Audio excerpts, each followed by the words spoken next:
Olá, como você já sabe, eu sou Luciana e estamos aqui lendo junto Medo, de Thich Nhat Hanh, Sabedoria Indispensável para Transpor a Tempestade. Hoje nós vamos ler o capítulo 6, A Dádiva do Destemor, em que a gente vai ler um pouquinho sobre como o apego ao nosso corpo gera esses medos que a gente tem, ou melhor, quanto dos nossos medos são gerados por esse apego ao nosso corpo, aos nossos sentidos. Estamos na página 71 do livro. Se alguém que você ama estiver diante da morte, pode ser que esta pessoa esteja com muito medo. Se quiser ser capaz de ajudar seu amigo, você tem que aprender a cultivar o seu próprio destemor. O destemor é a base da verdadeira felicidade, e se você conseguir oferecer coragem a alguém, estará ofertando àquela pessoa o melhor tipo de presente. Se conseguir sentar-se com solidez junto ao seu amigo durante os momentos difíceis, você poderá ajudá-lo a morrer em paz, sem medo. O destemor é a nata dos ensinamentos de Buda. Praticando meditação, podemos gerar as energias de consciência plena e concentração. Estas energias nos guiarão de volta ao insight de que nada realmente nasce ou morre. Nós podemos verdadeiramente superar o nosso medo da morte. Quando compreendemos que não podemos ser aniquilados, libertamo-nos do medo. É um grande alívio. O destemor é a alegria suprema. Se estiver com medo, não podemos estar totalmente felizes. Se ainda estivermos correndo atrás do objeto de nosso desejo, então ainda temos medo. O medo e o anseio andam juntos. Queremos estar seguros e felizes. Por isso, começamos a ansiar por uma pessoa ou um objeto em particular, uma ideia como riqueza ou fama, que possamos ter para garantir o nosso bem-estar. Não podemos nunca satisfazer inteiramente nosso desejo ardente, por isso continuamos correndo e ficamos com medo. Se você para de correr atrás do objeto do seu anseio, seja uma pessoa, uma coisa ou uma ideia, o seu medo se dissipará. Sem medo, você pode estar tranquilo. Com o corpo e a mente em paz, você não está atormentado por preocupações e, de fato, tem menos acidentes. Você está livre. Se conseguirmos moldar nossa habilidade de encarnar o destemor e o desapego, isto é o mais precioso do que qualquer dinheiro ou riqueza material. O medo arruína nossas vidas e nos deixa infelizes. Agarramo-nos aos objetos e pessoas como alguém que está se afogando, se agarra a qualquer objeto que passa flutuando. Praticando o desapego e partilhando esta sabedoria com os outros, nós ofertamos a dádiva do destemor. Tudo é impermanente. Este momento passa. O objeto do nosso anseio vai embora. Mas podemos saber que a felicidade é sempre possível. Nesse momento é muito importante que a gente está passando, que se a gente conseguir cultivar na gente mesmo o destemor, a gente vai poder ajudar muitas pessoas. Porque muitas pessoas às vezes não têm acesso a essa prática ou não têm acesso a esse conhecimento e estão muito aprisionadas pelo medo. Então, quando elas encontram alguém próximo que tem esse destemor, elas de alguma forma se tornam mais confiantes. Então, só de a gente apresentar essa qualidade, essa característica já ajuda muitas pessoas. Só de a gente estar próximo com destemor nesse momento, no momento de angústia que a gente esteja passando, que a outra pessoa esteja passando, mas nesse momento a gente já ajuda muitas pessoas. Intoxicantes. Nós não queremos o nosso medo, nossa raiva, nossa dor. Por isso, os reprimimos enchendo nossas vidas com objetos fornecidos pela civilização moderna: websites, jogos, filmes, música. Todos estes itens podem conter muitas toxinas que só servem para aumentar nossa doença e medo. Suponha que você assistiu 1 hora de televisão. Isso parece ser muito pouco, mas você sabe que pode conter muita violência, muito medo e muitos venenos naquele programa de 1 hora. E você pratica intoxicando-se diariamente. Você pensa que está conseguindo algum alívio, mas enquanto se diverte, continua levando para as profundezas da sua consciência ainda mais elementos de dor e sofrimento. Portanto, os blocos de dor nas profundezas do seu ser vão ficando cada vez maiores. Nós nos intoxicamos com aquilo que consumimos diariamente. Deixamos que o televisor seja a babá dos nossos filhos, e nossos filhos se intoxicam todo dia com o que lá vem e ouve. Buda denominou estas coisas de venenos. Já existem venenos dentro de nós, nas profundezas da nossa consciência, e, no entanto, abrimos-nos para receber ainda mais venenos e toxinas. Nosso ambiente também está profundamente poluído por toxinas. Praticar meditação significa estar consciente de tudo o que está acontecendo, não somente em nosso corpo, como também no resto do mundo. Estamos nos alimentando e alimentando os nossos filhos com venenos. E isto o que está acontecendo hoje em dia. Se perceber isto, você se acorda para o fato de que estamos nos intoxicando o dia inteiro. Temos que encontrar uma maneira de parar de consumir estes intoxicantes que alimentam o nosso medo.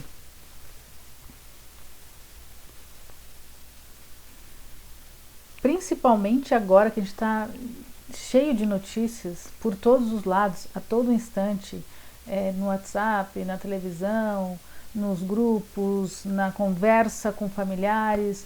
A gente está submetido o tempo todo, né, desses possíveis venenos, desses intoxicantes. É importante para que a gente possa manter a nossa sanidade. Não que a gente vá se isolar, porque é importante se informar, né? A gente saber o que está acontecendo, as medidas que estão sendo tomadas, mas é muito importante a gente tomar pequenas doses então dessas informações para a gente não se intoxicar mesmo, assim, evitar excesso de informações para que a gente se intoxique menos, até porque tem muita informação aí que não é informação verdadeira. Então, se a gente vai com essas toxinas são mais fortes ainda, essas notícias falsas.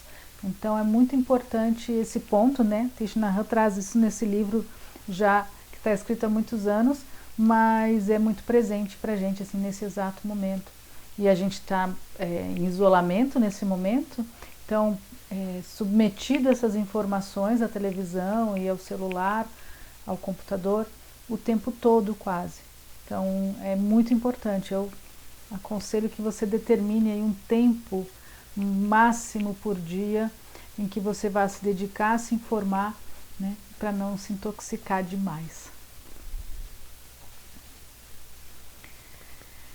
Seguimos na página 74 com a natureza do interser. Quando examinamos profundamente uma folha de papel, nós vemos que ela está repleta de tudo o que existe no cosmos: a luz solar, as árvores, as nuvens, a terra, os minerais, tudo, exceto uma coisa. A folha de papel está vazia somente de uma coisa: um eu separado. A folha de papel não pode existir por si só. Ela tem que interser, como tudo mais existente no cosmos. Por isso a palavra interser pode ser mais proveitosa do que a palavra ser. De fato, ser significa interser. A folha de papel não pode existir sem a luz do sol. Não pode existir sem a floresta. A folha de papel tem que interexistir com a luz solar, interexistir com a floresta. Se você se você fosse questionar como o mundo passou a existir, a ser, Buda diria que, em termos muito simples, isto existe porque aquilo existe. Isto inexiste porque aquilo inexiste. Ficou confuso. Vamos lá. Porque a luz do sol existe, a folha de papel existe. Porque a árvore existe, a folha de papel existe. Você não consegue ser somente por si só. Você tem que interser com tudo mais no cosmos. Esta é a natureza do interser. Eu penso que a palavra interser não está nos dicionários, mas acredito que logo mais estará, pois esta palavra nos ajuda a ver a real natureza das coisas, a natureza do interser. Se estiver preso à ideia de um eu separado, você tem um medo enorme.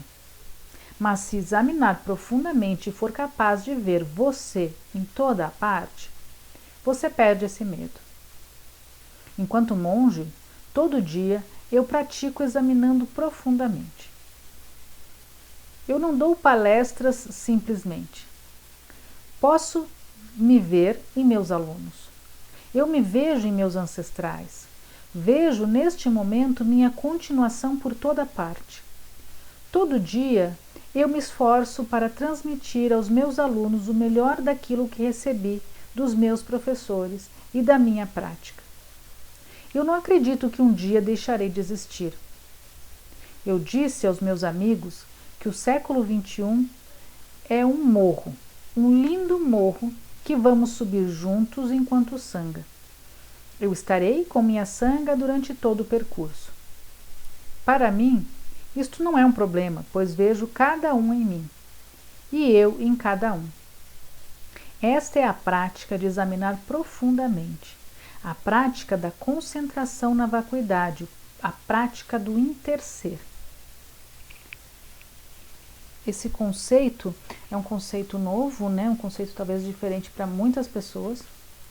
E aqui no livro tem um comentário sobre a tradução desse termo interser, né? Porque ele vem do inglês, na tradução do inglês, então ele está como interbe, né? E o verbo to be tem a ver com ser ou existir. Então o autor cunhou essa palavra interser.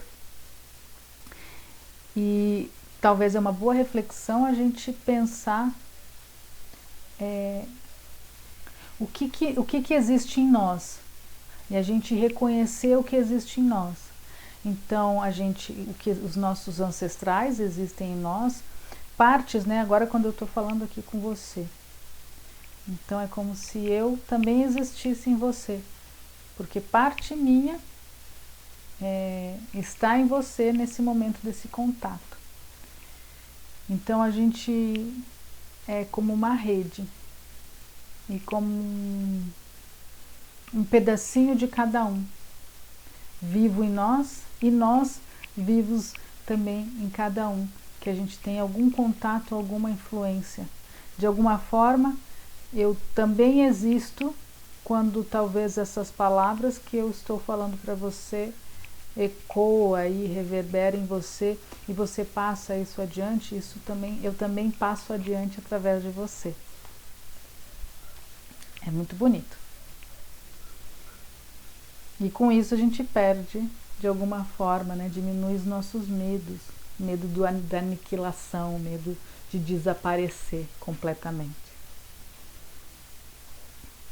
A história de Anathapindika. Anathapindika, que viveu há 2.600 anos, foi um dos primeiros seguidores de Buda. Anathapindika era um homem de negócios muito generoso, que usava tempo e energia ajudando as pessoas destituídas da cidade dele. Ele doou grande parte da sua riqueza aos pobres. No entanto, ele não ficou menos rico. Ele recebeu muita felicidade. Ele tinha muitos amigos nos seus círculos de negócios e era amado por todos eles. Anathapindika tinha muito prazer em servir Buda. Ele usou sua riqueza para comprar um parque florestado e construir um centro de prática chamado Jeta Grove, onde Buda e seus monges podiam praticar. Jeta Grove se tornou um famoso centro de prática e as pessoas iam lá ouvir as palestras que Buda proferia toda semana. Um dia Buda soube que seu querido discípulo, Anathapindika, estava muito doente. Ele foi visitá-lo e urgiu Anathapindika para que praticasse respirando conscientemente enquanto estivesse acamado. Depois, Buda pediu a Shariputra, um amigo íntimo de Anathapindika, que cuidasse dele enquanto ele estivesse doente. Shariputra e seu irmão monástico mais jovem, Ananda, foi visitar Anathapindika. Quando eles chegaram, ele estava tão fraco que não conseguia sentar-se ereto na cama para cumprimentá-los. Shariputra disse: "Não, meu amigo, não tente. Apenas deite tranquilamente. Nós vamos trazer algumas cadeiras para ficar perto de você, sentados juntos." A primeira pergunta que Shariputra fez foi: "Querido amigo Anathapindika, como você se sente? A dor no seu corpo está piorando ou começou a diminuir?" Anathapindika disse: "Não, amigos, a dor em mim não está diminuindo. Ela tem piorado o tempo todo." Quando Shariputra ouviu aquilo, decidiu oferecer a Anathapindika alguns exercícios de meditação guiada. Como era um dos mais inteligentes discípulos de Buda, Shariputra sabia muito bem que, ajudando seu amigo a focar a mente em Buda, a quem ele amava servir, traria muito prazer para ele. Shariputra queria aguar as sementes de felicidade dentro de Anathapindika, e ele sabia que, conversando sobre todas as coisas que fizeram Anathapindika sentir-se feliz na vida, aguaria essas sementes benéficas nele e diminuiriam a dor dele naquele momento crítico. Shariputra convidou Anathapindika a inspirar e expirar conscientemente e a focar sua atenção nas suas mais felizes recordações. Seu trabalho para os pobres, seus inúmeros atos de generosidade, o amor e a compaixão que ele compartilhou com sua família e seus colegas e alunos do Buda. Em apenas 5 ou 6 minutos, a dor que Anathapindika estava sentindo pelo corpo todo diminuiu, enquanto suas sementes de alegria eram regadas e ele sorriu. Regar sementes de felicidade é uma prática muito importante para os que estão doentes ou morrendo. Todos nós temos sementes de felicidade em nós, e nestes momentos difíceis, quando estamos doentes ou morrendo, deve haver um amigo sentado conosco nos ajudando a tocar estas sementes. Caso contrário, as sementes do medo, remorso ou desespero podem brotar facilmente e se transformar em grandes formações mentais que nos dominam.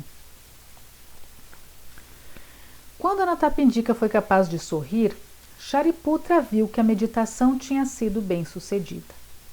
Shariputra convidou-o a continuar a meditação guiada.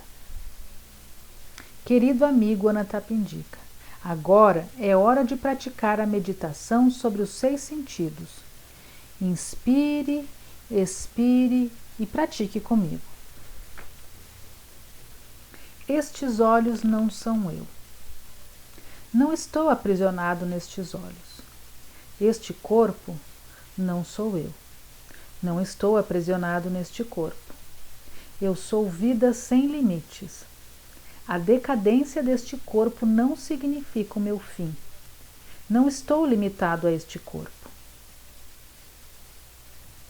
Quando alguém está prestes a morrer, pode ficar muito aprisionado à ideia de que ele é este corpo.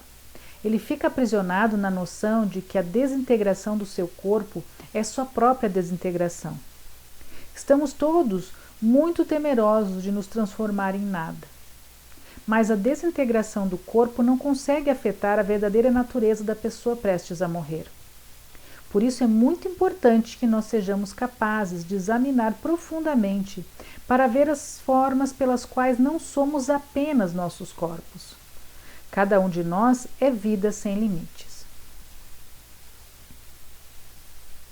Então, novamente a meditação. Este corpo não sou eu. Não estou aprisionado neste corpo. Sou vida sem limites. Estes olhos não sou eu. Não estou aprisionado nestes olhos. Estes ouvidos não são eu. Não estou aprisionado nestes ouvidos. Esta língua não sou eu. Não estou aprisionado nesta língua. Este corpo não sou eu. Não estou aprisionado neste corpo. Esta mente não sou eu. Não estou aprisionado nesta mente. Eles também levaram Anathapindika a meditar nos objetos dos 6 sentidos. A pessoa agonizante pode estar apegada às formas, sons, corpo, mente e assim por diante, achando que estas coisas são o eu dela. E por estar os perdendo, ela pensa que está perdendo o seu eu. Estas meditações são muito confortantes para uma pessoa doente ou prestes a morrer. Essas coisas que vejo não são eu. Não estou aprisionado no que vejo. Estes sons não são eu. Não estou aprisionado nestes sons. Estes cheiros não são eu. Não estou aprisionado nestes cheiros. Estes sabores não são eu. Não estou aprisionado nestes sabores. Estes sentidos corporais não são eu. Não estou aprisionado nestes sentidos corporais. Estes pensamentos não são eu. Não estou aprisionado nestes pensamentos. Anathapindika conhecia muito bem aqueles 2 monges. Ambos eram discípulos queridos de Buda e estavam ali sentados para assisti-lo. Por isso, ele foi capaz de praticar a meditação facilmente, embora estivesse gravemente doente. Depois, Shariputra o conduziu a meditar sobre o tempo. O passado não sou eu. Não estou limitado ao passado. O presente não sou eu. Não estou limitado ao presente. O futuro não sou eu. Não estou limitado ao futuro. Finalmente eles chegaram a meditar sobre existir e inexistir, vir e ir. Estes são ensinamentos muito profundos. Shariputra disse: Querido amigo Anathapindika, tudo o que existe surge devido a causas e condições. A real natureza de tudo o que existe não nasce e não morre, não vem e não vai. Quando o corpo nasce, ele nasce. Ele não vem de algum lugar. Se as condições forem suficientes, o corpo se manifesta e você o percebe como existindo. Quando as condições deixam de ser suficientes, o corpo deixa de ser percebido por você e você pode pensar nele como inexistindo. De fato, a natureza de tudo é sem nascimento e sem morte. Anathapindika era um praticante muito competente. Quando ele praticou até este ponto, foi sensibilizado e imediatamente teve um insight. Ele foi capaz de tocar a dimensão que não nasce e não morre. Ele foi liberto da ideia de que ele era apenas o seu corpo. Ele largou as noções de nascimento e morte, as noções de existir e inexistir, e, portanto, foi capaz de receber e compreender a dádiva do destemor. Tudo o que existe passa a existir devido a uma combinação de causas. Quando as causas e condições são suficientes, o corpo está presente. Quando as causas e condições são insuficientes, o corpo está ausente. O mesmo é verdadeiro com relação aos olhos, ouvidos, nariz, língua e mente, forma, som, olfato, paladar, tato e assim por diante. Isto pode parecer abstrato, mas é possível para todos nós ter uma compreensão profunda disso. Você tem que conhecer a verdadeira natureza da morte para compreender a verdadeira natureza da vida. Se não compreender a morte, você não compreenderá a vida. O ensinamento de Buda nos liberta do sofrimento. A base do sofrimento é a ignorância da verdadeira natureza do eu e do mundo à nossa volta. Quando não compreende isso, você tem medo, e o seu medo lhe traz muito sofrimento. Portanto, a dádiva do destemor é o melhor tipo de presente que você pode oferecer a si mesmo e a outra pessoa. Esta importante prática, a prática do destemor, envolve a contemplação profunda que remedia o medo profundo sempre presente. Se você for destemido, sua vida será mais feliz e mais bela, e você será capaz de ajudar muitas outras pessoas, tal como Shariputra ajudou Anathapindika. A energia do destemor é a chave e o melhor fundamento para uma ação social, para ações compassivas que protegem pessoas, protegem a terra e satisfazem suas necessidades de amar e servir. É totalmente possível viver alegremente e morrer em paz. Realizamos isto vendo que nossa manifestação continua de outras formas. Também é possível ajudar os outros a morrerem em paz se possuirmos dentro de nós os elementos da solidez e destemor. Muitos de nós têm medo da inexistência e por causa deste medo sofremos muito. Por isso, o fato de sermos uma manifestação e uma continuação de muitas manifestações deve ser revelado à pessoa que está morrendo. Assim, deixamos de ser afetados pelo medo do nascimento e morte, pois compreendemos que nascimento e morte são apenas noções. Este insight pode nos libertar do medo. Se soubermos praticar e penetrar a realidade que não nasce e não morre, se compreendermos que chegar e partir são apenas ideias, e se nossa presença for calma e sólida, nós ajudamos a pessoa em seu leito de morte a não temer e a não sofrer tanto. Podemos ajudar a pessoa a morrer tranquilamente. Podemos nos ajudar a viver sem medo e morrer em paz quando compreendemos que não existe morte, apenas continuação. Lá nos últimos momentos de sua vida, Anathapindika recebeu o maior de todos os presentes, o destemor, e morreu lindamente, em paz, sem dor ou medo. Isso é o que a gente mais quer, né? Poder praticar esse destemor.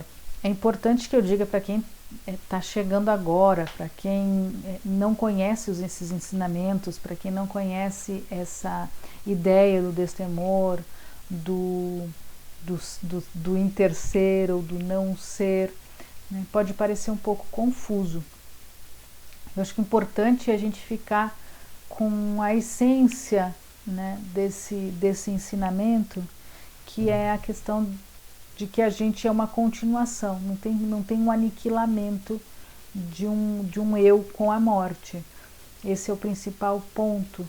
E o quanto a gente também não é o nosso próprio corpo, né? Se a gente dizer, eu não sou a minha mão, eu não sou os meus olhos, eu não sou o que eu vejo.